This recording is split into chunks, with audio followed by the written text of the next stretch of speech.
ఇక కొంతమంది మనవాళ్ళలో హిందువులు ఎర్రోళ్ళు అంటారు, రాళ్లకు మొక్కుతారు, చెట్లకు మొక్కుతారు, వీళ్ళకి పని పాట లేదని విమర్శించే వాళ్ళు ఉన్నారు. వాళ్ళకి చెప్పాలి దాని విలువని.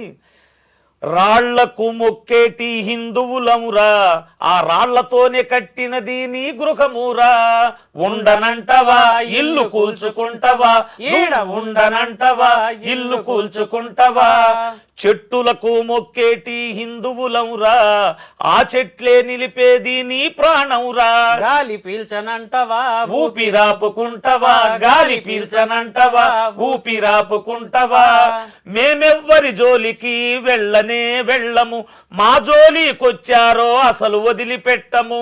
మేమెవ్వరి జోలికి వెళ్ళనే వెళ్ళము, మా జోలికొచ్చారో అస్సలు వదిలిపెట్టము. ఛత్రపతి శివాజీ శంభాజీ ఖడ్గాలం, జై భవాని నినాదాలు పూరించే శంకాలం. దమ్మున్నా దమ్మున్నా హిందువులం, గంగనీటి బిందువులం, సనాతన ధర్మానికి మేమంతా వారసులం.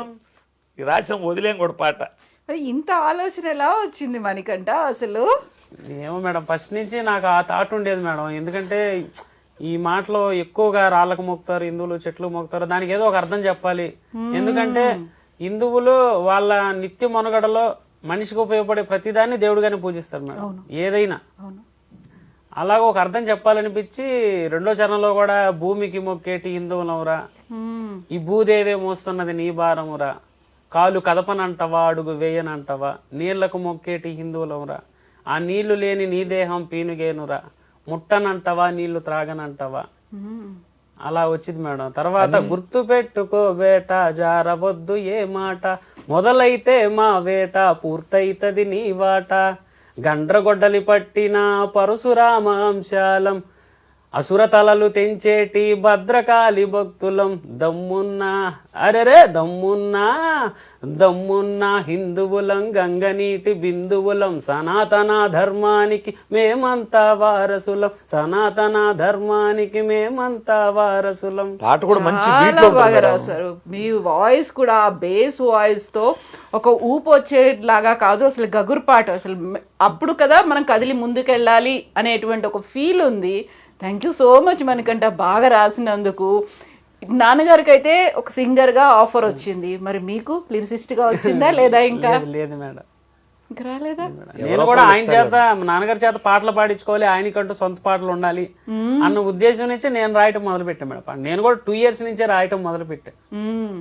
సో ఇప్పుడు మీరు అన్ని మీ అబ్బాయి రాసిన పాటలే పాడుతున్నారు? అయ్యే పాడుతున్నా మేడం. అసలు మామూలుగా ఉండమ్మా, అక్షరాలు ఒక కత్తులాగా ఉంటాయి. మా వాడు రాస్తే అసలు అన్ని వర్గాలకు నచ్చే విధంగా ఉంటాయి పదాలు మాత్రం. మీరు కూడా రాసారా? నాన్నగారి కోసం ఒక పాట రాసాను మేడం. ఏంటది? అది నాన్నగారు అది ఏమైందంటే మేడం, నేను 0 నుంచి మొదలైంది మేడం. ఎందుకంటే మా అమ్మ నాన్న చదువు లేదు, వాళ్ళు ఏం సంపాదించలేదు. నాకైతే ఆ స్థితిలో ఉండి నన్ను అప్పుడు వాళ్ళు చదివిచ్చారు. తర్వాత ఏమైందంటే చిన్నగా వాళ్ళు నాకు లేదు, నేను వీళ్ళకేమీ లేదు. చిన్నగా ఆటోలు నడుపుకుంటా జీవనం ఎట్టాగు సాగిస్తున్నాం అనుకున్నంతలో. అయితే అయ్యప్ప స్వామిని నమ్ముకున్న తర్వాత కొద్ది కొద్దిగా జీవనం కొంచెం మెరుగైంది. మెరుగైన తర్వాత మావాడు ఏం చేశాడంటే, నానా నువ్వు ప్రతి సంవత్సరం అయ్యప్ప స్వామి మాల వేసుకుంటావు, శబరికొండకి వెళతావు, నీ జీవితం ఎప్పుడు నీ కళ్ళ ముందు కదలాలి ఈ పాట పాడినప్పుడు. అందుకోసమే ఓ పాట రాశాడు. అంధకారమలముకున్న నా జీవితాన నీ నామమే వెలుగు నింపె నా ఇంటిలోన, స్వామి స్వామి అంటే నన్ను గాచినావు, స్వామి అని నీ పేరును నాకిచ్చినావు.